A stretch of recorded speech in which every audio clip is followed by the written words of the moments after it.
ये कहानी है आइक नाम के मैजिशियन की, जो कि काम करता था डीमन लॉर्ड्स आर्मी के लिए और साथ ही महान मैजिशियन रोमबर्ग का पोता था।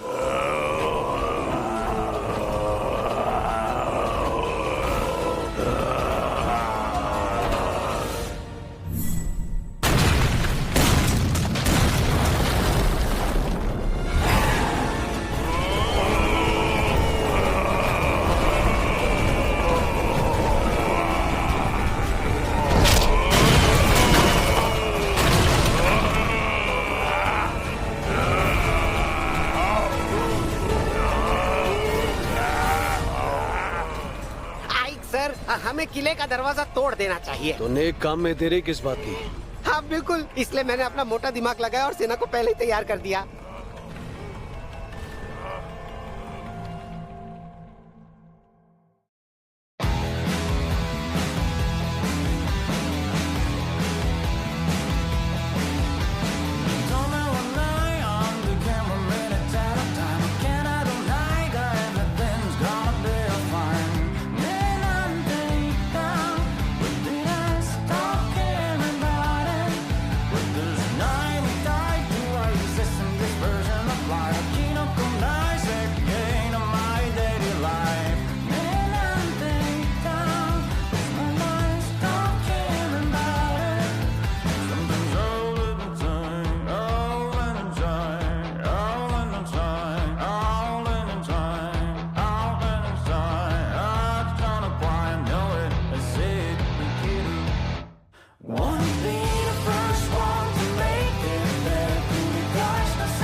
मैं जानता था कि तुम यहाँ जरूर आओगे, डीमन लॉर्ड्स आर्मी के कमांडर। हाँ, मैं हूँ डीमन लॉर्ड्स आर्मी की 7वीं ब्रिगेड का कमांडर आइक, जिसे कोई हरा नहीं पाया।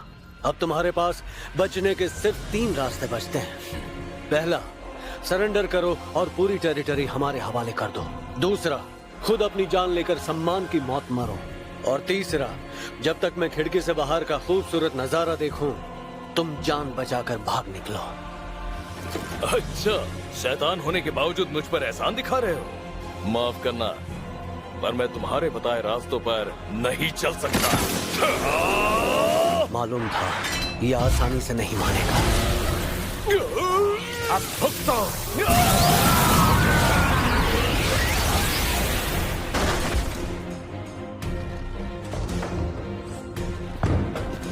आइक सर, आप ठीक तो है?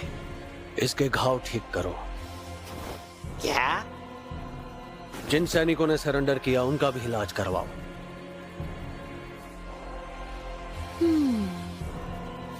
पलक झपकते ही आर्सेनम खत्म।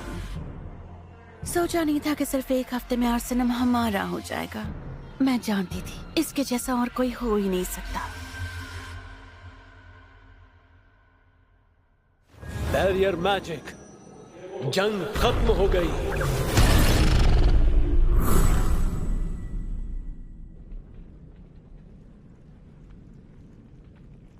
अगर मैं ये कहूं कि इतने लोगों को मौत के घाट उतारने का मुझे अफसोस नहीं, तो इससे बड़ा झूठ हो ही नहीं सकता। और वैसे भी मुझे जंग और लोगों का खून बहाने में खुशी नहीं मिली। वो इसलिए क्योंकि मैं भी एक इंसान हूं, ना कि एक शैतान। और मेरे गुरु रोमबर्ग एक महान जादूगर थे। गुरुजी सभी सभ्यताओं और ग्रंथों के ज्ञानी थे जो पहले कभी इस दुनिया में हुआ करती थी। उन्होंने मुझे अपनाया और इंसान होने के बावजूद भी उन्होंने मुझे सारी कलाएं सिखाई। गुरुजी ने मुझे हर तरह का ज्ञान और जादुई कला के बारे में बताया, लेकिन अपने आखिरी पलों में उन्होंने मुझे गौर देकर कहा कि उस खोई हुई सभ्यताओं के बारे में किसी को ना बताऊं, वरना तबाही मच जाएगी। एक और बात उन्होंने मुझसे कही। मेरी बात ध्यान से सुनना, चाहे जमीन आसमान एक हो जाए, ये पोशाक और मास्क कभी मत उतारना। तुम्हारी असली पहचान दुनिया के सामने आ गई तो डीमन लॉर्ड तुम्हें माफ नहीं करेंगे। ठीक है सर। ये कमरा, यहाँ के हर कोने में ताकतवर जादू का खजाना है और मेरी इजाजत के बिना यहाँ कोई नहीं आ सकता। ये आवाज कैसी? ये क्या? अरे कब से यहाँ छिपी हुई हो? मुझे माफ कर दीजिए, मुझसे गलती हो गई। सच कह रही हूँ, मैंने कुछ नहीं देखा। प्लीज मेरी जान मत लेना। पर तुम कौन हो? पहले मुझे माफ कर दीजिए। रोना तुम्हें नहीं, मुझे चाहिए। मैंने 20 सालों तक अपनी पहचान छुपाई और आज सब खत्म हो गया। आइक सर, हाँ? आखिरकार हमने किले पर कब्जा कर ही लिया। पर क्या आपको नहीं लगता आप बहुत सारे इंसानों को जिंदा छोड़ रहे हैं? चिंता मत करो, हमारे नए डीमन लॉर्ड अलग हैं। वो पुराने लॉर्ड की तरह नहीं है, उन्हें सिर्फ जीत से मतलब है। मगर बाकी लीडर्स का कहना है कि हम इस शहर में रहने वाले लोगों के गले काटकर पूरे शहर को जलाकर राख क्यों नहीं कर देते? अगर हम सभी को मार डालेंगे तो फिर टैक्स किससे लेंगे? तुम भूल गए क्या? आर्सेनम व्यापारों का शहर है। अगर शहर में कोई रहेगा ही नहीं तो फिर आपस में लेन देन कौन करेगा? हाँ, आपकी बात में दम है सर, लेकिन हम आइक सर, हम आपसे कुछ बात करना चाहते हैं। आइक सर के सामने खड़े होकर तुम लोगों की बात करने की हिम्मत कैसे हुई? बोलो क्या बात है? हम बस ये जानना चाहते हैं कि डीमन लॉर्ड की आर्मी को हमें कितना टैक्स भरने की जरूरत है। जितना आज तक भरते आए हो।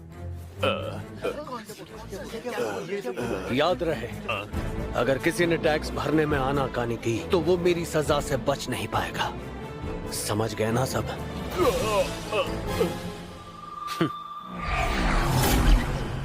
अरे ये तो छू मंतर हो गए।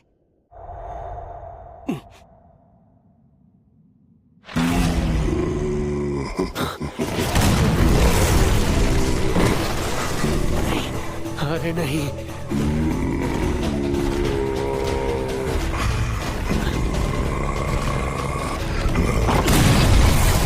आपने वादा किया था कि इस तरह अचानक आप नहीं आएंगी कमांडर।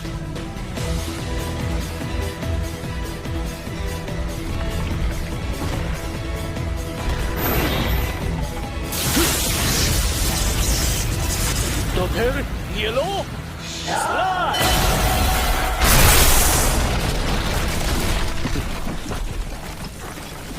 क्या बात है। वो छोटा सा लड़का जो इतने वक्त तक अपने दादाजी और महान मैजिशियन रोमबर्ग की परछाई बना रहा, वो आज इतना शक्तिशाली हो गया। मुझे पता था तुम्हें ये जिम्मेदारी देकर मैं कोई गलती नहीं कर रही। ये है डीमन लॉर्ड्स आर्मी की 7th कॉर्प्स कमांडर सेफिरो। सीधे शब्दों में कहूँ तो ये मेरी बॉस है और इकलौती डीमन जिन्हें मेरा राज पता है। आप क्यों आई? किसी और को भेज देती तो सरप्राइज देने का मौका कैसे मिलता? वैसे भी काफी दिन हो गए थे। आर्सेनम की वजह से आई हैं। मैं उसकी रिपोर्ट सबमिट करने की सोच ही रहा था। मेरे लोगों ने मुझे तुम्हारी उस बेहतरीन जीत के बारे में काफी पहले बता दिया है। आखिर कैसे तुमने उस शहर को अपने कब्जे में कर लिया आइक, लेकिन मैं उसके लिए नहीं आई। फिर ऐसी कौन सी बात है जो आपको यहाँ तक आना पड़ा? दरअसल बात यह है कि डेरोकोटे ने तुम्हें मिलने के लिए बुलाया है। हाँ? तुम्हें ये जानकर खुशी होगी कि तुम पहले ब्रिगेड कमांडर हो जिसे ये मौका मिल रहा है। लेकिन मैं ही क्यों? इसकी वजह ये भी हो सकती है आई कि एक ही हफ्ते के अंदर तुमने आर्सेनम पर कब्जा जो कर लिया। तो इसीलिए मुझे यहाँ आना पड़ा ताकि तुम्हें अपने साथ डीमन लॉर्ड के किले में ले जा सकूं। अभी इसी वक्त? सवाल कम करो और अपना हाथ मेरे कंधे पर रखो। ओह, तुम तो बड़े अदब वाले निकले। मुझे लगा था तुम मौके का फायदा उठाओगे। ऐसा कभी नहीं होगा।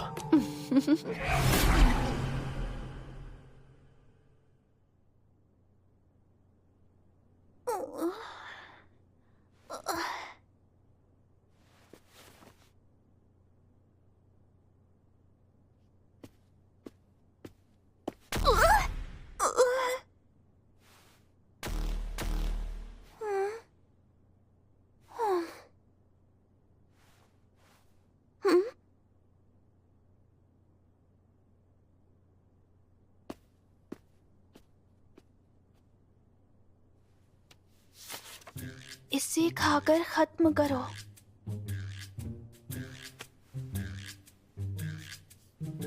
हाँ। कितना टेस्टी है।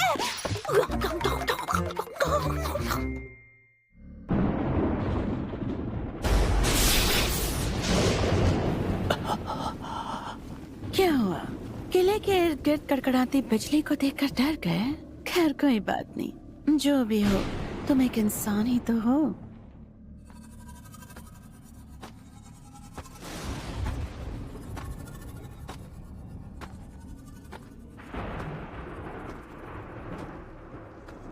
कमांडर, दरवाजे पर खड़ा ये गार्ड किले के अंदर जाने वाले हर मैजिशियन को चेक करता है क्या? अब उसका काम ही यही है। तुम्हें क्या लगा था डीमन लॉर्ड से मिलना इतना आसान होगा कि बिना कोई पहरेदारी के तुम्हें अंदर जाने देंगे? फिर तो आपको इसे रोकना ही होगा। अगर मेरा राज बाहर आ गया तो लगता है कि वो मेरा नकाब और पोशाक जरूर उतरवाएगा। तुम उसकी फिक्र मत करो, मैं हूँ ना, सब संभाल लूंगी।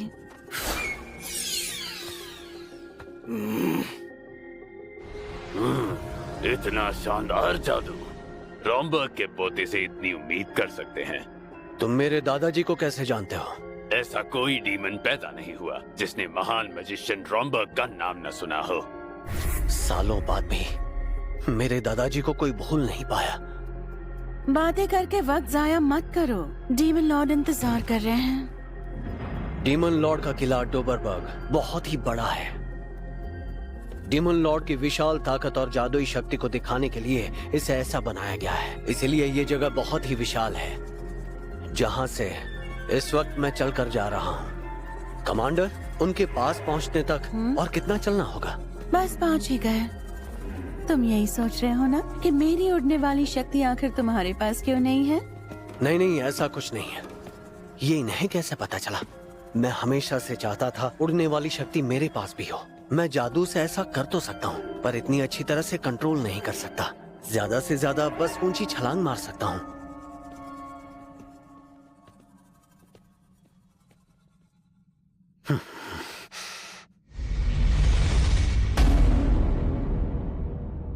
आइक, तुम थोड़ी देर यही इंतजार करो, मैं उन्हें तुम्हारे आने की खबर देकर आती हूँ।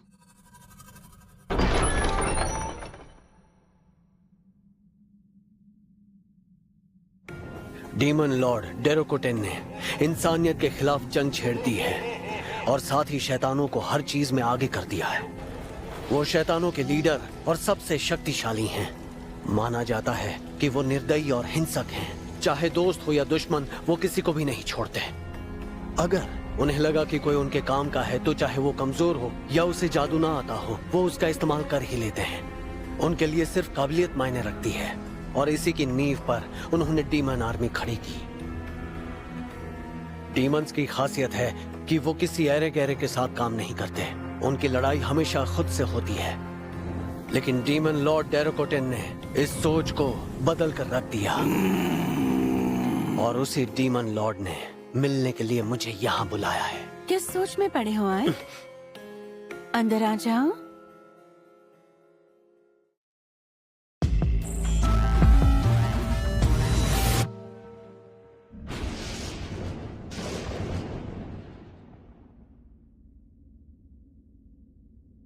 तो तुम ही हो वो आइक जो कमांडर सेफिरो के अंडर है? जी। अपना सिर ऊपर उठाओ। जी। मेरे किले में तुम्हारा स्वागत है। ये क्या, डीमन लॉर्ड एक लड़की है? मैंने तुम्हारी ऐतिहासिक जीत के बारे में सुना कि एक हफ्ते में तुमने आर्सेनम पर कब्जा कर लिया। जी, मैंने बस वही किया जैसा मुझे कहा गया। इसका पूरा श्रेय सेफिरो मैम को जाता है। अरे वाह, सोचा नहीं था कि तुम इंसानों की तरह भावुक निकलोगे। ये क्या, कहीं मैं पकड़ा तो नहीं गया? ये महान मैजिशियन रॉम्बर्ग का पोता है, जिन्हें जादुई दुनिया में गार्डियन ऑफ हेल का दर्जा दिया गया है। ओह, तो ये बात है। ये महान रॉम्बर्ग का पोता है, शायद इसीलिए ये इतना विनम्र है और इसकी सोच भी काफी दूर की है। इसीलिए तो इसने लोगों को जान से नहीं मारा और ना ही उनके लीडर को मारा। इंसानों की जान लिए बिना ही इसने आर्सेनम पर कब्जा कर लिया। मुझे जीरोन की बात सुन लेनी चाहिए थी। उनके लीडर को सबके सामने मारकर बिल्कुल एक शैतान की तरह पेश आना चाहिए था ताकि इन्हें मुझ पर शक ना हो। नहीं, मैं इंसान हूँ, मैं ऐसा नहीं कर सकता। लेकिन मेरी पहचान सामने आ गई तो। डीमन लॉर्ड, अगर आपकी इजाजत हो तो मैं कुछ कहना चाहता हूँ। हाँ जरूर। शुक्रिया, क्योंकि हम इंसानों को डरा कर रखते हैं, इसलिए वो हमारी बात नहीं सुनते और आज तक हमेशा ऐसा ही होता आया है। अगर हम इस बात पर गौर करें कि जब जब डीमंस द्वारा लीडर्स को मारा गया या फिर जब जब लीडर्स को जिंदा छोड़कर अपनी गद्दी को ही संभालने दिया गया, उससे साफ होता है दोनों ही हालातों में हमारी आर्मी के लिए कौन सी चीज फायदेमंद है। लगता है ये रोमबर्ग की सोच है ना? जी हाँ, डीमन लॉर्ड डेरोकोटेन। चाहे इनसे बात करके मुझे बस कुछ ही देर हुई है, लेकिन एक बात मैं पूरी तरह समझ चुका हूँ कि इन्हें मेरे दादाजी रोमबर्ग की तरह पुरानी सभ्यता की पूरी जानकारी है और उसी समझ का इस्तेमाल करके इन्होंने डीमन लॉर्ड्स आर्मी तैयार की है।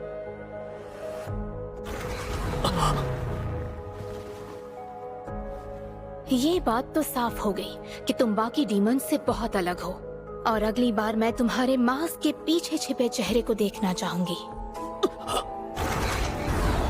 उम्मीद है कि तुम ऐसे ही काम करते रहोगे पूरी ताकत से।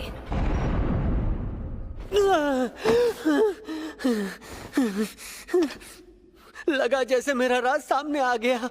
अरे ये क्या है? मुझे नहीं लगा था तुम अंदर से इतने डरपोक हो। माना कि मैं शैतानी मास्क पहनता हूँ, लेकिन मैं शैतान हूँ नहीं। और सबसे जरूरी बात, वो जानती हैं कि इस मास्क के पीछे चेहरा भी है। चलो शुक्र है कि वो तुम्हारे इंसान होने के राज को पहचान नहीं पाई। खैर छोड़ो, तुमसे खुश होकर उन्होंने तुम्हें एक इनाम दिया है। इनाम? हाँ इनाम, अगर तुम उसे इनाम कहो तो, क्योंकि मेरी नजर से देखोगे तो वो किसी सजा से कम नहीं है।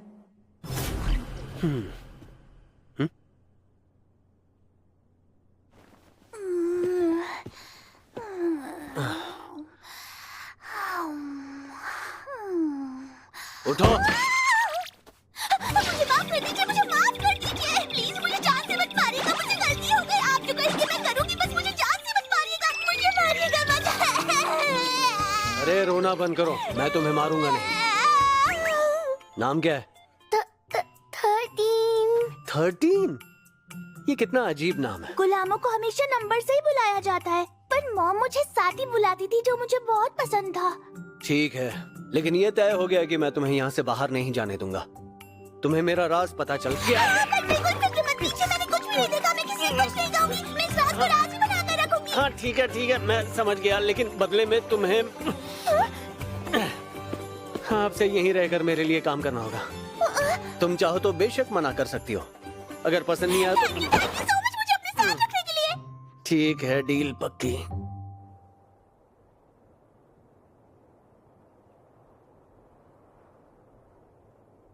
आई सर, आइवेलिया का शासक बनने पर आपको बहुत बहुत बधाई। मुझे तो मजा आ गया। शासक? और वो भी मैं?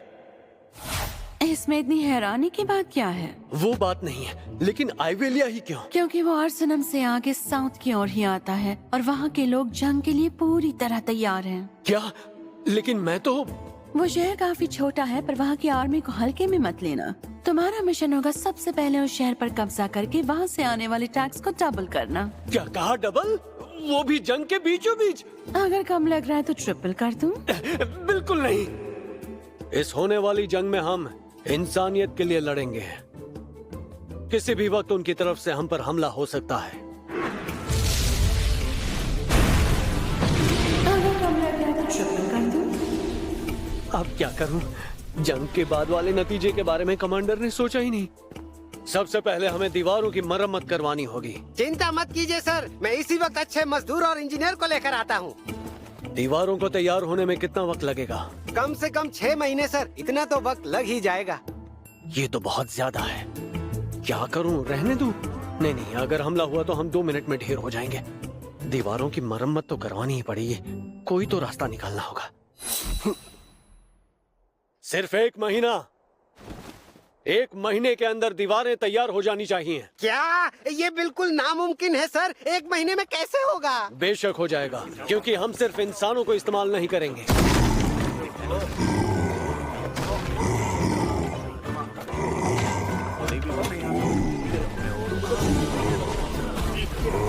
ऐसा पहली बार देख रहा हूँ जब इंसान और शैतान एक साथ काम कर रहे हैं। ऐसा नजारा पहले कभी नहीं देखा। आइक सर के सोचने का तरीका सबसे अलग है। उन्होंने सबको 8 घंटों की शिफ्ट में बांट दिया ताकि काम 24 घंटे चलता रहे, और उनके जोश को बनाए रखने के लिए वो सबको पैसे भी दे रहे हैं। ये तो मानना पड़ेगा, आइक सर जीनियस हैं। अब समझ आया लोग इन्हें डीमन लॉर्ड आर्मी का बेहतरीन लीडर क्यों कहते हैं। देख क्या रहे हो? चलो पीछे हटो। शक्तियां अपना असर दिखाओ।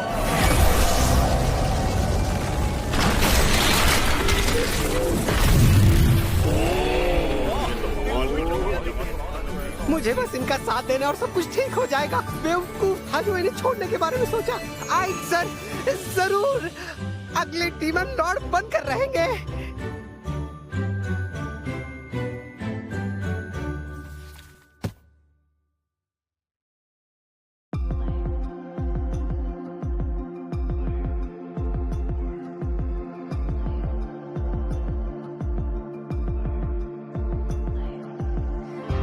You just